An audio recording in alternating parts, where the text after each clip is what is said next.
ഈ വർഷം പ്ലസ് വണ്ണിന്റെ ഇംപ്രൂവ്മെന്റ് പരീക്ഷ ഒക്ടോബർ മാസത്തിൽ നടക്കും. യെസ്, കേരളത്തിലെ +2 വിദ്യാർത്ഥികൾ കാത്തിരുന്ന വാർത്തയാണ്.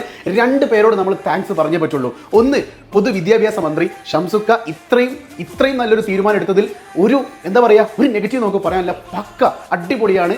കാരണം ഈ ഒരു പരീക്ഷ +2 പരീക്ഷയുടെ കൂടെ പ്ലസ് വണ്ണിന്റെ ഇംപ്രൂവ്മെന്റ് പരീക്ഷ ഈ വർഷം നടന്നതുകൊണ്ട് അത്രമേൽ കുട്ടികൾ തോറ്റു പോയിട്ടുണ്ട്. എല്ലാവരും പരീക്ഷയ്ക്ക് വേണ്ടി തയ്യാറെടുക്കുന്ന അവസ്ഥയിലേക്ക് പോലും പോകാൻ കഴിയാത്ത സിറ്റുവേഷൻ ആയിരുന്നു. അതോടൊപ്പം തന്നെ +2 എന്ന് പറയുന്നത് ഒരു കോമ്പറ്റീറ്റീവ് എക്സാമിന് കുട്ടികളെ നിർണ്ണയിക്കുന്ന പരീക്ഷയാണ്.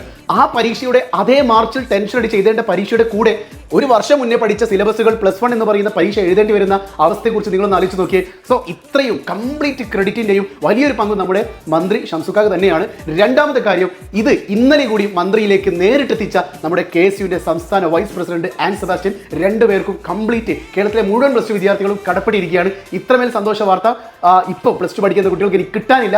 എന്തായാലും ഇതുപോലെയുള്ള നല്ല എഡ്യൂക്കേഷൻ അപ്ഡേറ്റ്സുകൾ നമ്മുടെ വിദ്യാഭ്യാസ വകുപ്പിൽ നിന്നും മന്ത്രിയിൽ നിന്നും നമ്മുടെ സ്റ്റുഡൻസ് യൂണിയനിൽ നിന്നൊക്കെ വരട്ടെ. ഇതും ഇങ്ങനെയാണ് പ്രതിഷേധിക്കേണ്ടത്. നല്ലതിന് വേണ്ടി പ്രതിഷേധിക്കണം. നല്ലത് കണ്ടാൽ നമ്മൾ പറയുകയും വേണം. സോ കംപ്ലീറ്റ് KSUവിൻ്റെ എൻജിയർ ടീമിനും കേരളത്തിലെ +2 വിദ്യാർത്ഥികളുടെ അഭിവാദ്യങ്ങൾ പറയുകയാണ്. അതോടൊപ്പം തന്നെ ഈ ഒരു തീരുമാനം പെട്ടെന്ന് തന്നെ കൈക്കൊണ്ട് ഒക്ടോബറിലേക്ക് പരീക്ഷ നടത്താനുള്ള തീരുമാനങ്ങൾ എടുത്ത നമ്മുടെ ഷംസുക്കാക്കും കേരളത്തിലെ പൊതുവിദ്യാഭ്യാസ മന്ത്രിക്കും കേരളത്തിലെ +2 വിദ്യാർത്ഥികളുടെ താങ്ക്സ് അറിയിക്കുകയാണ്.